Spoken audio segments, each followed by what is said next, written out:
This is Albert, the mountain goat. Today on Seattle Refined, in search of the perfect wedding venue. We fell in love doing things in Seattle, so we wanted that to be a big piece of it. Our Refined team tags along with a unique couple looking for an out-of-the-box spot to say I do. It is wild. Then secrets from the Mariner's Kitchen. 10 years later, Ichiro had those wings every single day, every day that he's ever played here. From Ichiro's wings to super smoothies, the meals that keep the players on top of their games. It's breathtaking up here. Tell me where we are. And they're some of the most breathtaking views in the Northwest. And they're just a hop, skip, and a jump away. Seattle Refined starts now. Hey everybody, welcome to Seattle Refined. I'm Guard Swanson. Well, love is in the air around the Puget Sound as we roll into wedding season. All week long, we're celebrating the latest wedding trends, from flowers to late night snacks. And if you've ever planned a wedding, you know the first rule of real estate is the all-important location, location, location. Susan and Jake are getting married, and they're looking for the perfect place to tie the knot. While there are hundreds of wedding venues in the Seattle area, Susan and Jake are in the market for something a bit out of the ordinary. Didn't necessarily want the traditional wedding. I've been in 1,000 about, so I wanted something that felt different, where we create a unique experience for everybody that's involved. We followed Susan and Jake to three non-traditional yet very Seattle wedding venues. First up, a train station. Hi, nice to meet you. I'm Vanessa. Our happy couple met up with Vanessa Ressler at the Great Hall at Union Station in Pioneer Square, who showed them around. This is really cool. Yeah, it's a pretty awesome space. So this is the Great Hall at Union Station, and this is actually a noted Seattle landmark. It's been here since 1910. It's got all original tiles throughout. It's got 55-foot bare vaulted ceilings. And I mean, the historic clock also is just so great for doing photography, doing all your photos. You can line up the whole wedding party right in front of this as your backdrop. It's gorgeous, very grand and elegant. It's very echoey, but it's beautiful. I love it. Yeah, it's hard to imagine because it's such a big space, like what you could do with it. I'm sure it's absolutely stunning when it's all set up. I think the most fun would be having a dance party, because you could just be like looking up, and it would be pretty fun. From elegant to theatrical, Susan and Jake head south to meet with Laura Lavi at their next venue. Hi there. Hello, I'm Nice Susan. to see Nice you. to meet you. I'm Laura. Hello. Welcome to the historic Jewel of South Seattle Columbia City Theater. Well, just so you know, this theater is 100 years old this year. It was born in 1917, and it was the original home in the main room. Ella Fitzgerald, Quincy Jones, Ray Charles. Weddings to me are a way to treat this whole place like a turn-of-the-century canvas and allow them the chance to envision what it is they want for that special day, and then we go make it happen. And it's a lot of fun. But you know, we could do anything here. We've done the most wacky Halloween wedding with a bat flying on a line all the way to the stage and delivering the rings, to the most traditional weddings. We had somebody that wanted to hang a giant moon there, and they got married sitting on the moon. I mean, it's the beauty of this place is that we're in production. It's like you close your eyes and imagine what you want, And it can be done. we'll make it happen. Love it. I love it. Yeah, it's a great space. It's definitely kind of more our style. We both really love music and wanted kind of a vintage, historic Seattle experience. So this is definitely up that alley for sure. And now for something completely different. How about an outdoor forest wedding right in the heart of Seattle, surrounded by elk, wolves, and bears? We're talking about the Woodland Park Zoo. Tina Kellogg showed our couple around.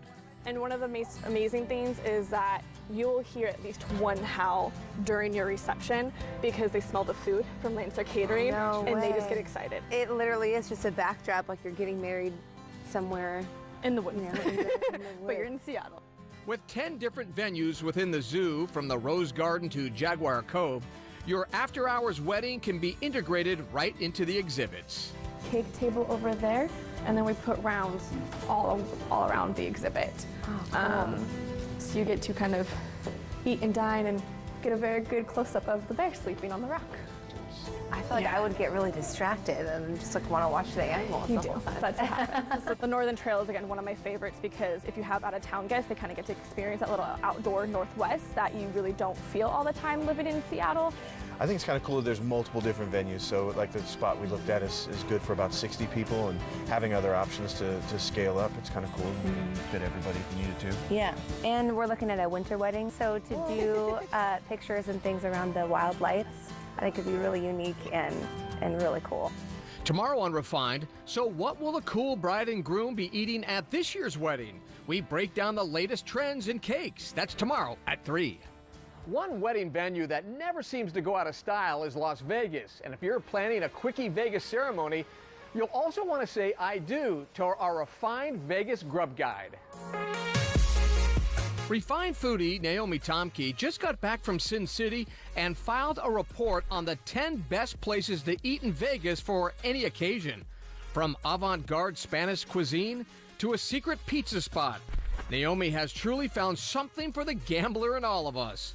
Roll the dice and check out the article on SeattleRefined.com. And while you're out there, check out our Rosé Buyer's Guide. The sun's coming out more regularly, and that means more time to sip your favorite pink-hued wine on the porch. But as you know, all wines are not created equal. To find out which rosé is right for you, check out our website. Spring isn't only a great time to sip wine, it's also the perfect time of year to explore the Northwest. One of the places I love to get away are the San Juan Islands. It seems like there's always tons of stuff to do there and see. Thanks to our sponsor, San Juan Islands Visitors Bureau, we discovered some amazing new getaways. We hopped aboard a Kenmore air flight from Lake Union and landed at Roach Harbor in less than an hour. With not one stoplight to slow us down, we made our way to Lime Kiln State Park, which is considered one of the best whale watching spots on Earth.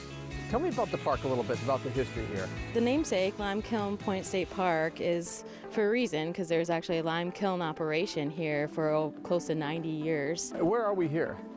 This is actually the Ralph and Karen Monroe rock wall overlook here. This is a really wonderful spot to watch the whales from when they come by. And how many visitors do you get here annually? Oh, we get over 300,000 visitors from 40 different countries. Super popular place. Yeah, absolutely. So when somebody comes out here for the first time, what do you tell them to do? I definitely tell them to take off and head along the trail here to kind of explore for themselves and discover what the park has to offer, and then end up at the lighthouse. That lighthouse was built in 1919 and is just one of the many historic attractions you'll find around the islands. And if you want to know more about life back then, stop by the San Juan Island Historical Museum. This is the James King Farmstead farmhouse, built in 1894. Basically, the rooms it's like someone still lives there. We wanted to get a sense for this is how a family lived if you were to step back in time to 1900. So parlor room, a lot of period artifacts which they would have had at the time, which today, of course, are considered antiques, but it's all in there, 50-plus year collection. Also set to open soon is the Museum of History and Industry, which will show off the island's core industries: fishing, farming, logging, and limestone. Why are you preserving all this history here? It's important as the island changes, as the island grows, as it transforms. We as an organization didn't want these industries to basically be lost. We wanted to keep them alive with interactive exhibits, tangible artifacts from that era, which we will have displayed all throughout the MHI here. From there, we boarded the ferry to Orcas Island and Moran State Park to discover more hidden gems. It's breathtaking up here. Tell me where we are. Well, you're at the top of Mount Constitution on Orcas Island. This is one of the most popular tourist destination points that we have at Moran State Park. So if I'm a hiker, I'm a tourist, and I want to come up here, what kind of things do you recommend I do to have fun? Moran is really well known for the hiking opportunities. We have about 38 miles of trails. So you mentioned 5 lakes. Can you fish in all those lakes? 4 out of the 5 have good fishings. After all that activity, I was ready for some R&R before heading home. And the perfect place to do that, Rosario Resort. The location is spectacular right here on Orcas Island, Puget Sound. We're right on the water. Most of our rooms are waterfront accommodations with spectacular views. and the history behind the mansion. We have a museum embedded into the mansion, but it's a living museum, so we have our restaurant, our spa, all part of this 100-year-old mansion.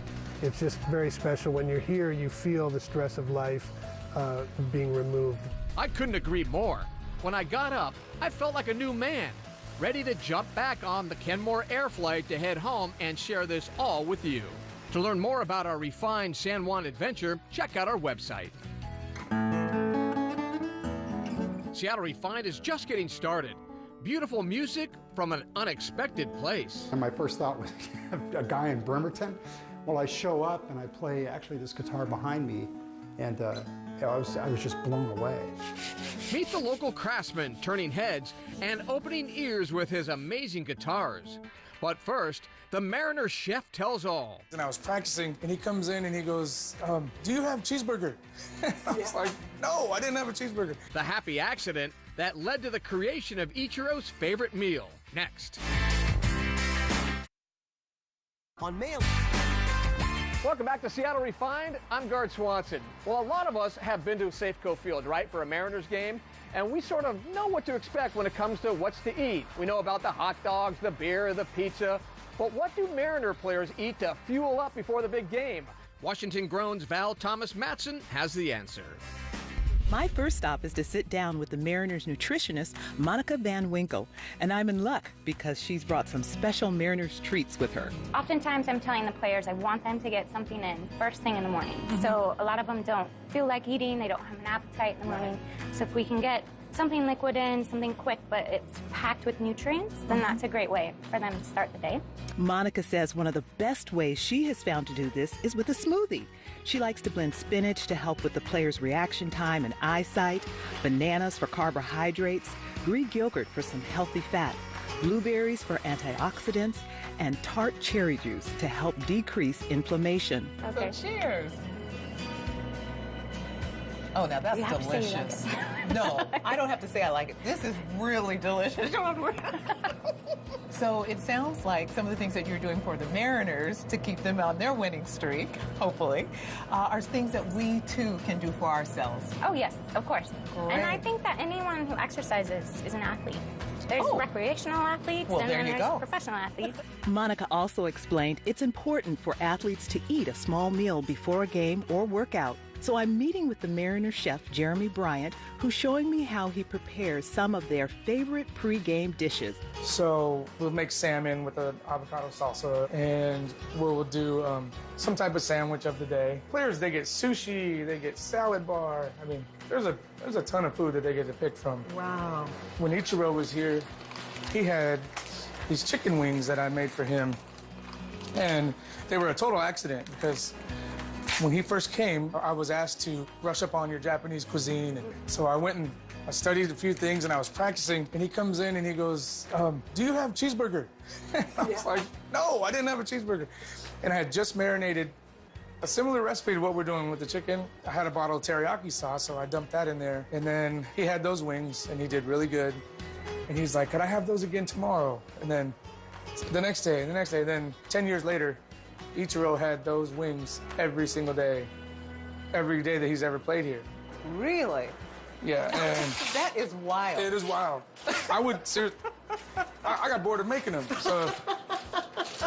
After Chef Jeremy whipped up a beautiful salmon and chicken dish, we sat down to give him a try.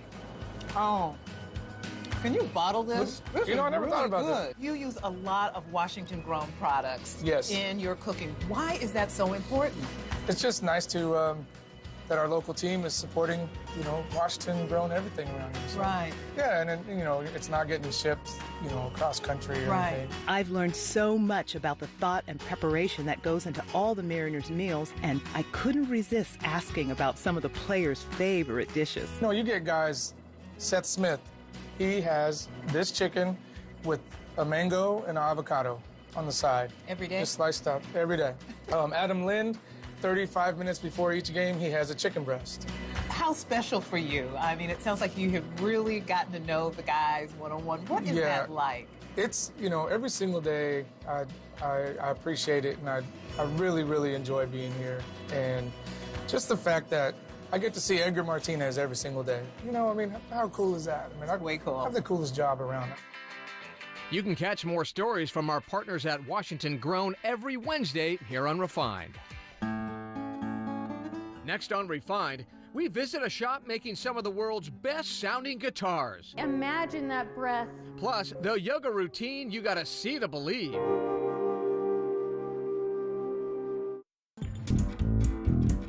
Welcome back to Seattle Refined. Seattle is known for some amazing guitar players, from Jimi Hendrix to Heart's Nancy Wilson to Pearl Jam's Mike McCready. But now a local craftsman is also putting the region on the map for making guitars. Refined's John Prentice has the story.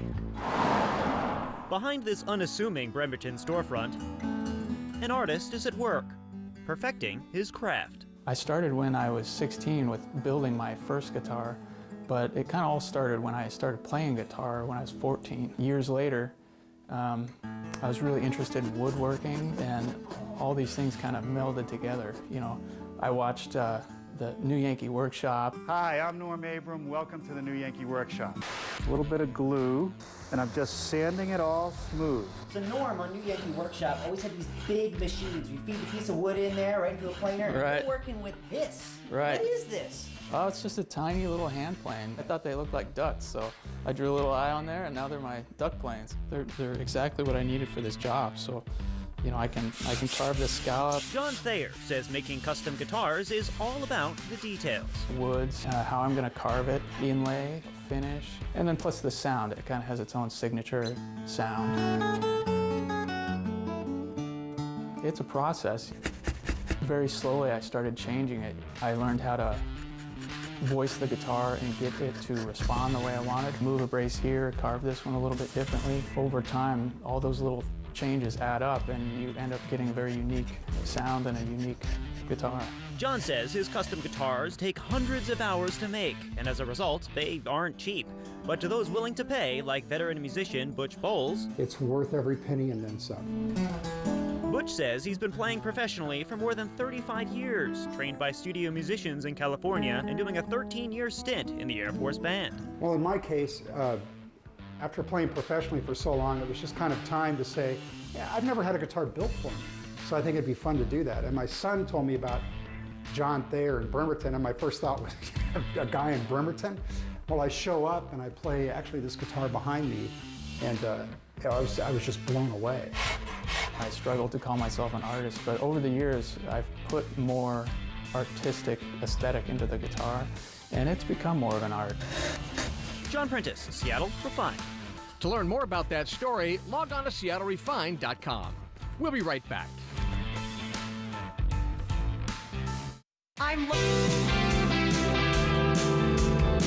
Welcome back to the show. I'm Gard Swanson. Yoga is more popular than ever these days, and as fast as you can say downward dog, there seems to be a new variation on the ancient practice. We've seen yoga in the dark, yoga with goats, and now, believe it or not, yoga with sharks. Take a look. Welcome, everybody. Breathing, Exhale, move into the shoulder blades. stretching, and meditation, all part of your standard yoga session. But this class Maybe we can grow our respect for things we fear. offers something much more fascinating. Sharks. Let's give it up for the sharks. Welcome to Yoga with the Sharks, held once a month next to the 300,000-gallon shark tank at the Living Planet Aquarium in Draper.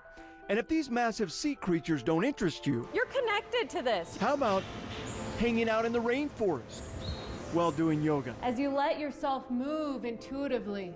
Amanda Jones is a creator and instructor for Rainforest Yoga And that's a little bit more humid and fast-paced. and Yoga with the Sharks. This is truly a dream come true to be able to not just have people come and do yoga with sharks, but me, so I can do yoga around these amazing creatures.